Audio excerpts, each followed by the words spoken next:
Hey everybody, I'm Joe. We are talking about Marvel Multiverse, and we are doing another character build today. Here we go.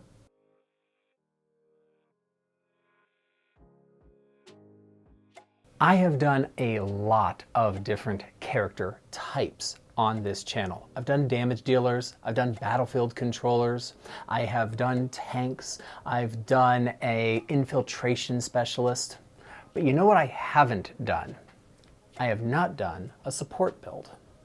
If you have not played a support character in a TTRPG, you are missing out. This is one of the most fun and rewarding playstyles out there. A support character is one that makes all of the other PCs better at all of the things they want to do. Now, historically, support characters are also healers as a secondary part of their job in other TTRPGs. But there is no healing of other characters in this game. That does not mean that there are not great support characters to be made.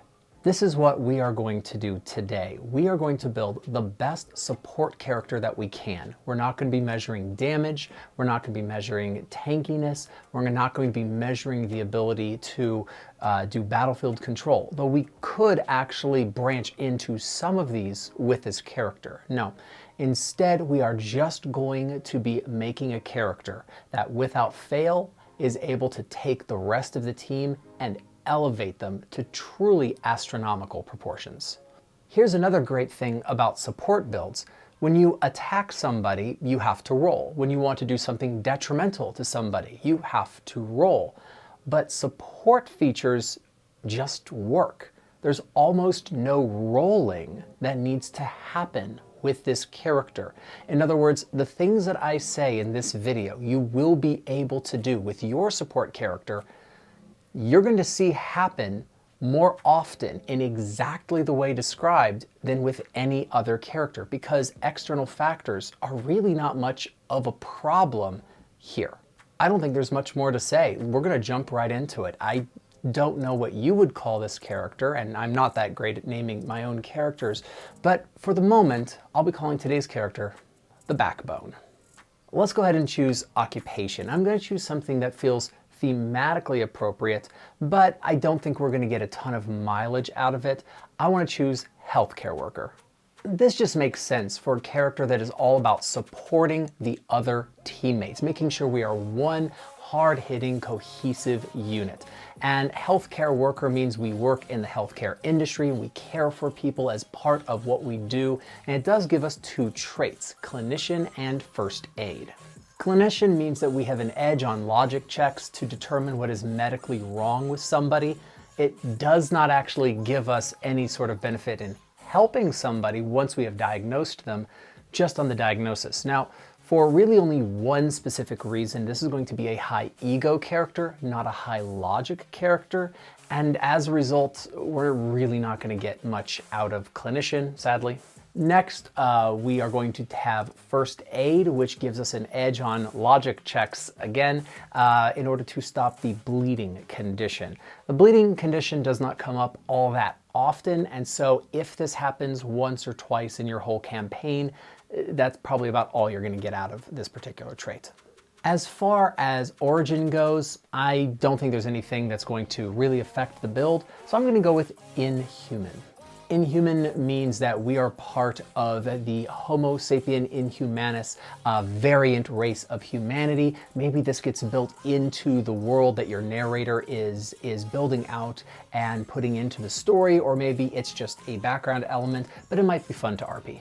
As you're going to see, this character doesn't really need any particular stat to be incredible, but for one particular reason, we're going to be prioritizing our ego. So I'm going to take a -4 in my melee stat. I really don't need it on this character. I'm going to get 1 in agility, 2 in resilience, 2 in vigilance, and a 4 in ego with a 0 in logic.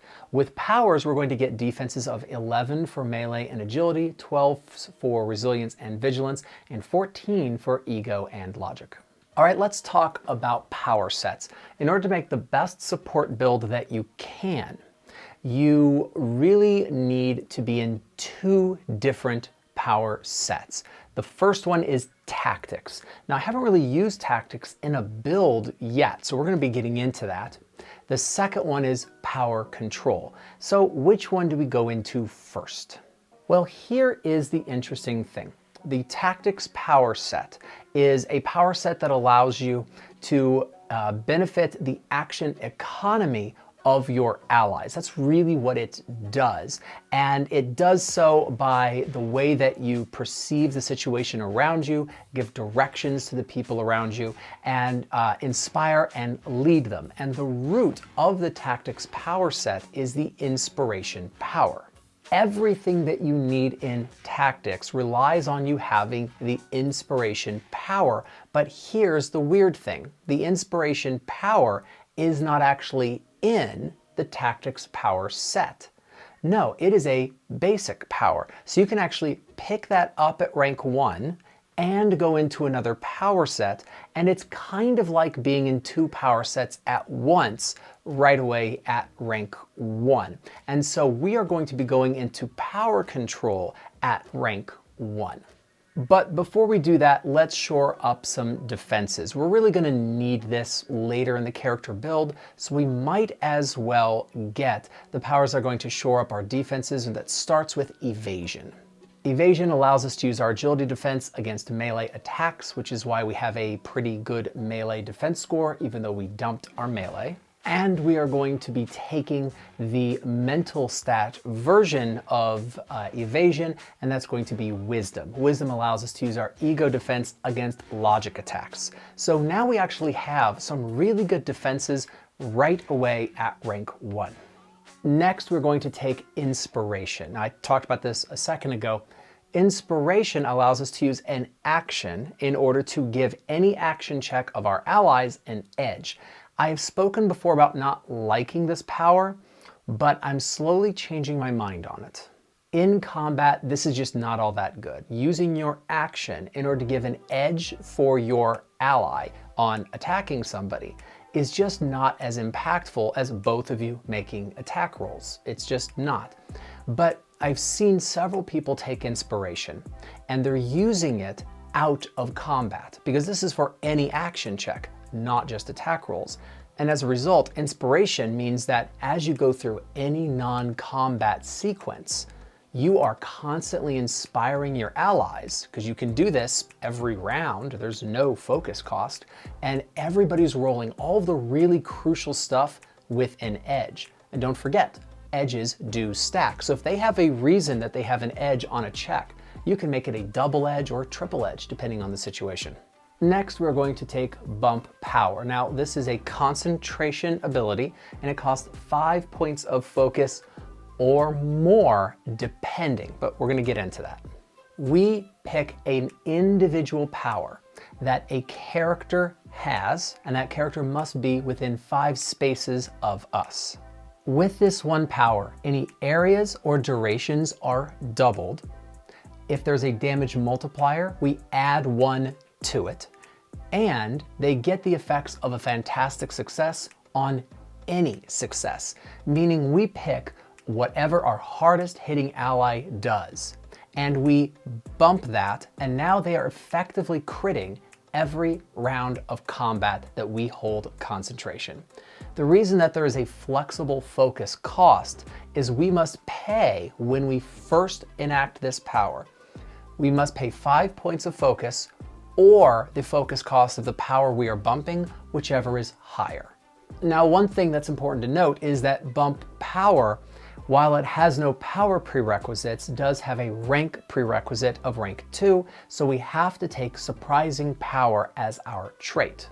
Surprising power, as you probably know, allows you to bypass the rank requirements of any power, but not any other prerequisites. Well, there are no other prerequisites for bump power. We just have to go into the power set, which we have done, and we need to take surprising power in order to bypass the rank requirements, and we are good to go. As I said earlier, I believe it's impossible to effectively rate what this character is able to enact. I don't think I can measure it in action economy points because I have just guaranteed that one ally is going to be getting a fantastic success every round of combat. But that doesn't add to the action economy. I don't know the damage of that character, so I can't say I know what it would be if I doubled it. So right now with this character, I'm not going to be rating the actual effectiveness, but know that during combat, whatever our hardest hitting ally does, we're going to bump that power. Every subsequent turn, we can interact with the environment, help people out in whatever way, and if nothing else, we can at least use inspiration to make sure that that ally gets an edge on the attack roll that will automatically have a fantastic success with additional damage. So we are already pretty useful in combat. Let's go ahead and take a look at rank 2. We are going to bring agility to a 3, resilience to a 4, vigilance is still a 2, and ego is a 5. This is going to give us defenses of 13 for melee and agility, 14 for resilience, still a 12 for vigilance, and 15 for ego and logic. At this rank, we are going into the tactics power set. Now we're going to be going into a number of power sets on this character, but the two that are essential are power control and tactics. But before we really crack into the tactics power set, we are going to take sturdy 1 and 2. We don't do any real damage, but we absolutely need to stay on our feet as this character because everything that we're doing is making the rest of the team incredibly effective. So yes, we are definitely a target in the battlefield. And when we start our bump power capacity, we have to be within 5 spaces of our target, meaning we're not far away from the battlefield. So we're going to take 2 levels of damage reduction right now. We are going to take Battle Plan. Battle Plan does cost 10 points of focus, so it's pretty expensive, but we use an action on our turn and we can inspire a number of allies equal to our vigilance, which is not that great yet. Once we have inspired them, they gain an edge on all action checks until the start of our next turn. So if they have reactions as well as actions, they are going to get an edge on all of those checks as well, which is great. Let's go ahead and pick up some kind of an offensive maneuver at this rank, and I think we're going to take Dampen Power. We pick an enemy and one power that the enemy has, and we make an ego attack against the enemy to dampen that one power. Please notice the wording. This is an ego attack, not an ego check. So I'm not taking the discipline powers on this character because they would not be added to dampen power. And that's a really interesting point to make. The discipline powers are kind of useless here. There's no damage associated, and so the discipline powers that add damage to an ego attack would not count. But since this is an attack roll, the additional benefit to ego checks also does not count. So I'm not taking discipline on this character. Anyway, dampening a power is the opposite of bumping a power. Ranges and areas are halved. We subtract 1 from the damage multiplier, and there is no longer a benefit for a fantastic success. We do have to pay focus equal to the cost of the power that we are dampening, and please note that this is 1 power. It's not all of the powers that an enemy has. That is a different ability in power control. If you want to see me use power control to really try to exploit enemies and to cripple them, check out a build I did a little while ago called the Life Drinker. The trait we are going to take is Battle Ready, giving us an additional 30 points of focus. We're pretty focus hungry on this character, and we have not had a chance to really boost our focus yet, but we certainly will. Anyway, during combat, you're going to kick things off in all likelihood with bumping the power of one of your allies. On your second turn, you've got choices. You can do Battle Plan in order to grant a bunch of edges. You could try to cripple an enemy with Dampen Power, or you could do another bump power. Please note that the rules for concentration in this game state that you can concentrate on a number of powers equal to your rank. I did a video a little while ago on the rules for concentration if you want a refresher, but now we can spend 2 turns getting 2 bump powers up and running. Let's go ahead and do point buy at rank 3. We're going to bring agility to a 4, resilience to a 6, vigilance to a 3, and ego to a 6. We're going to have defenses of 14 for melee and agility, 16 for resilience, 13 for vigilance, and 16 for ego and logic. Let's think about what would make this character just more able to withstand the front line. We need to be close to our allies to inspire them. We need to be close to them to be able to bump their powers. In other words, we are in the midst of combat, but we're not doing damage. Now, I could just keep taking sturdy powers, and that might be worthwhile. I can certainly understand it. But I don't necessarily think that's the best thing that I can do. Sturdy is what I need if I'm going to be on the front line and dealing damage and getting hit in return. But if I'm on the front line and nobody can hit me, then I don't need the sturdy powers, and I don't need to be able to physically interact with my enemies. So it seems like we should go into phasing. That means we're going to start with phase self. Phase self costs no focus, and it is concentration, but we can afford that. And we become completely incorporeal. We cannot physically affect anybody, and nothing can physically affect us. The crucial thing is that when we bump power, or in a second boost powers, or grant inspiration, we are not physically affecting our allies. We are simply emotionally affecting them, meaning phasing yourself completely is fine and interacts beautifully with being a support character. So we can get to the front line, become incorporeal, and now nobody can hurt us, and we are just boosting the powers of all of our allies and watching as they defeat our enemies. Also, being able to phase gives you incredible utility outside of combat. Next, we are going to take boost powers. Now, boost powers is the bigger version of bump power. We choose an ally and we make them have the bumped power capacity for all of their powers. So in other words, every power that one ally has its area and its range doubled.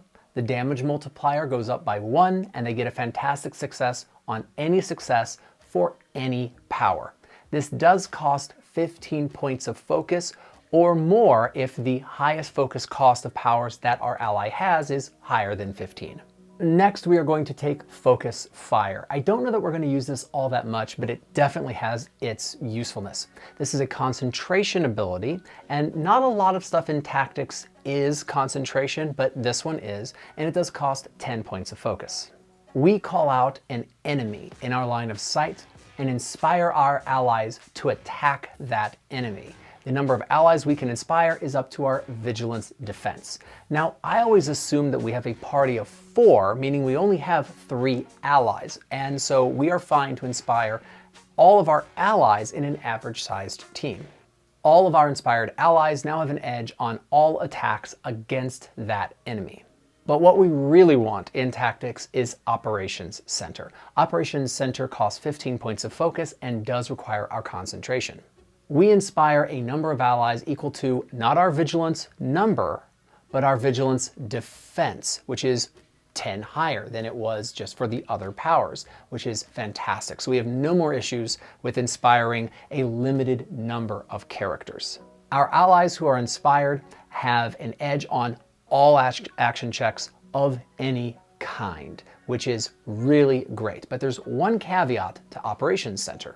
We maintain concentration only so long as we don't move. We cannot use a movement action. We must stay where we are. Now, for another character, you would think that this would make us a sitting duck, but not for us.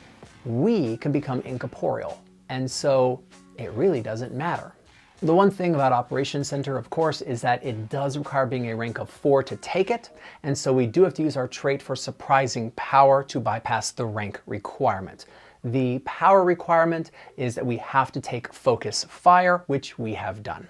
What I love about this character is that there's no order of operations that's strictly necessary. If the best thing that we can do is have an ally hit insanely hard, we can kick things off with a bump power or boost powers.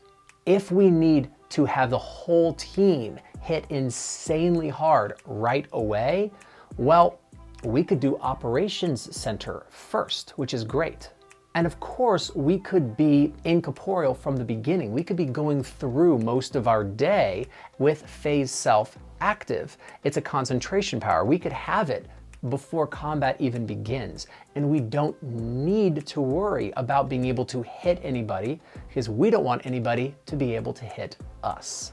And of course, you could always just do a focus fire or other inspiration that you want to as you go through a battle to make sure that your team has stacked edges as things go along. And indeed, the edges do stack. So one thing that we could do, of course, is have Operations Center going on, and then on subsequent turns, just use the inspiration power. And that means that we could grant double edges to our allies. And if we're already concentrating on boost powers, that's a double edge on top of an automatic fantastic success, on top of an addition to their damage multiplier. Let's go ahead and do point buy at rank 4. We're going to bring agility to a 6, resilience to a 7, vigilance to a 4, ego to a 7. This is going to give us defenses of 16 for melee and agility, 17 for resilience, ego, and logic, and a 14 for vigilance. At rank 4, we need to go into a new power set in order to make sure that we are really inspiring people as fast as we can. And I know that's going to get a groan out of some people, but we're going into super speed.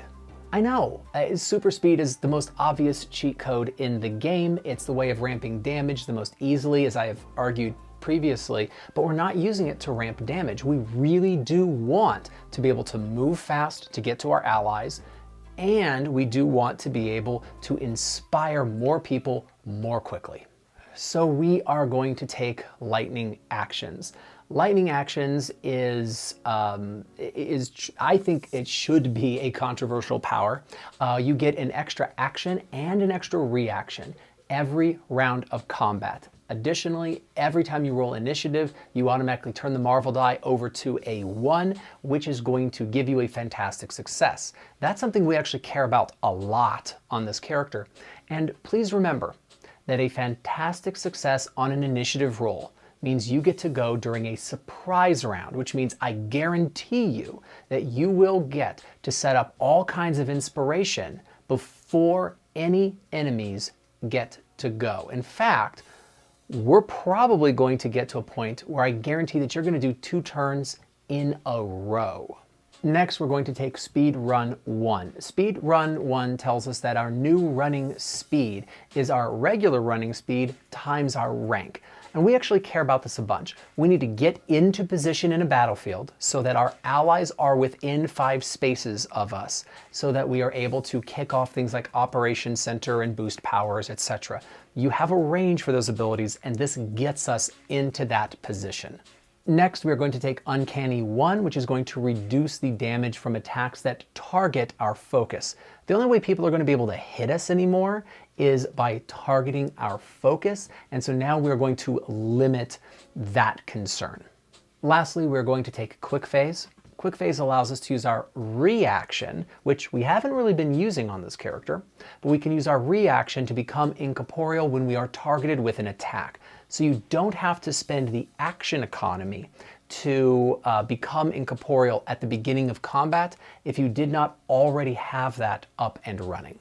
Now, the trait for this rank is going to be situational awareness. This gives you an edge on initiative checks, and this is because I want to get 2 turns in a row, which is going to be really important for us.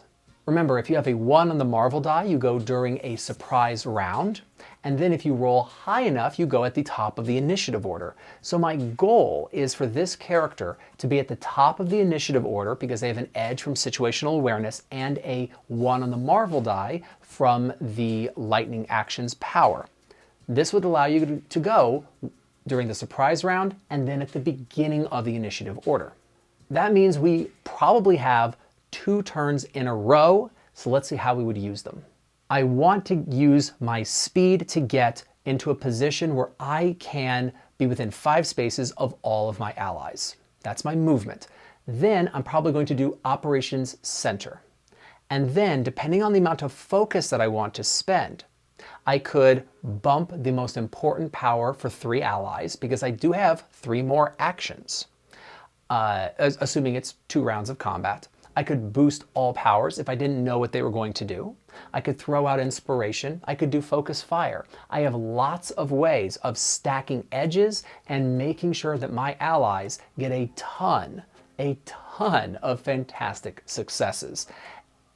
This team that has this character on it is going to, at this point, do so much damage in round 1 that I struggle to think of the villain that survives to round 2. And that's all because of you, even though you didn't do a lick of damage. Let's go ahead and do point buy for rank 5. We're going to bring agility to an 8, resilience to an 8, vigilance to a 5, and ego to an 8. This is going to give us defenses of 18 for everything except for vigilance, which is a 15. And again, I'm really going after being impossible to kill with my hit points. But realistically, if you just dumped your hit points at this level and started boosting your vigilance so that you can expend more focus, that makes a lot of sense as well. I need to go into yet another power set at this rank. We're going into martial arts for one very important reason, and it's going to take us 3 powers to get there, which is pretty expensive, but I have everything I need to support my allies, realistically, and so I feel that I can afford this. But we're going to start with Uncanny 2. Uncanny 2 gives us a 2 damage reduction for anything that targets our focus. And there's not a lot that does, but it's the only way to hurt us. So once you introduce a phasing character, you can expect some enemies to start targeting focus at this point. Next, we're going to take Defense Stance. I've spoken before about how I really don't like this power. It allows you to use your action to go into a defensive stance so that all close attacks have trouble. Well, close attacks aren't actually going to hurt our focus, so that doesn't really matter all that much, but this is a prerequisite for other stuff. Next, we're going to take Unflappable Poise. Now, Unflappable Poise, unlike Defense Stance, is permanent rather than an action. Close attacks now have trouble, and if you have Defense Stance up, they have double trouble. Again, I'm not ever going to use this because I intend to be incorporeal during combat. But we did all of that to take Regain Focus. Now, Regain Focus is an action to use, but you can use an action without expending any focus to regain your vigilance score in focus, and you can do this every 5 seconds. This is not good in combat, but it's amazing outside of combat. So outside of combat, you just want to have a little bit of a breather and then regain your focus all the way up to full so that you go into every fight with full focus. Really powerful, especially on this character. The trait we're going to take is Fearless, mostly just because I didn't have anything that I needed, and so I figured might as well shore up a little bit of some at least thematic ideas. Fearless means that you have an edge on all checks that have to do with fear. There aren't really any powers in the game yet that have fear mechanics, but they could be homebrewed and they might be released in subsequent books in this game system. Nothing has changed with the way that we engage in combat, but now we are able to use Regain Focus in order to get ourselves back up to a huge amount of focus before going into combat again. Let's go ahead and finish this character off at rank 6. We're going to take Agility to a 9, Resilience to a 9, Ego to a 9, and Vigilance to a 7, though more on that in a second. We're going to have defenses of 19 for everything except for Vigilance and a 17 for Vigilance. The first two powers we're going to take are Uncanny 3 and 4, so now we have a 4 damage reduction for anything that targets focus, which is really important on this character. We're now at a point of essentially never running out of focus ever on this character. It's almost impossible to hit our focus and take it down. There are very few powers that do that anyway. We can regain focus outside of combat, and we can always use a focus recovery check by expending karma if we need to. Next, we're going to take Speed Run 2. This means that outside of combat, our running speed is our normal run speed times 50. So we can get to anywhere we need to get to very, very easily. Now that leaves 2 powers, and I'm not going to tell you what to do with them. You could certainly go into more of phasing. There's phase object and phase other and phase walk, all of which are great. And phasing combined with the mobility from speed that we have from the super speed power set is really, really good. If I was taking powers, that's probably what I would do. I might go into flying in the basic power set. That might be cool. But here's what I probably would do. I would probably not take 2 powers and instead take 2 ability points and bump my vigilance to a 9. But if it was me, I wouldn't take powers. I would instead take 2 ability points and put them into vigilance. This will give me 9 vigilance with battle ready, giving me the most amount of focus mechanically possible in this game. Now that would be really, really good. It means that I could boost powers all day long and do Operations Center, and I think it would be pretty great. Alternatively, you could try to snag some other things inside of the Power Control power set, but we never took Discipline powers, so all of the more offensive ones we're not going to be as good at. The trait we're going to take is Quick Learner. If we fail an action check, we gain an edge on attempting that same action on our next turn. This is the first time that we're able to give ourselves an edge, which we've never worried about before, but it's nice.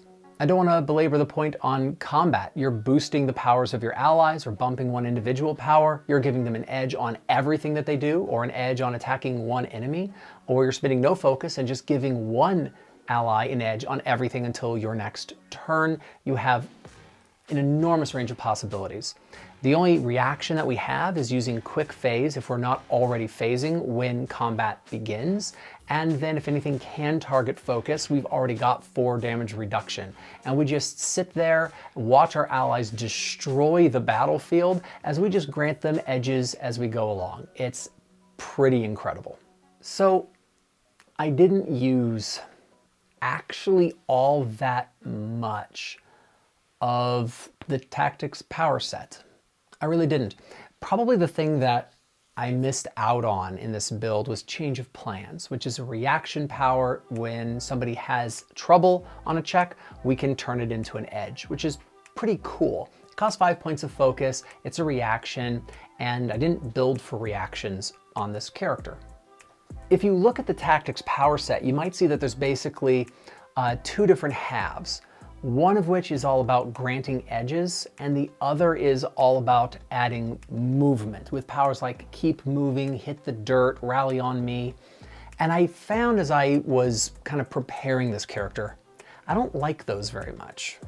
Hit the Dirt is a reaction power that allows your allies to be able to move if they wish to, but at the end, they have to go prone.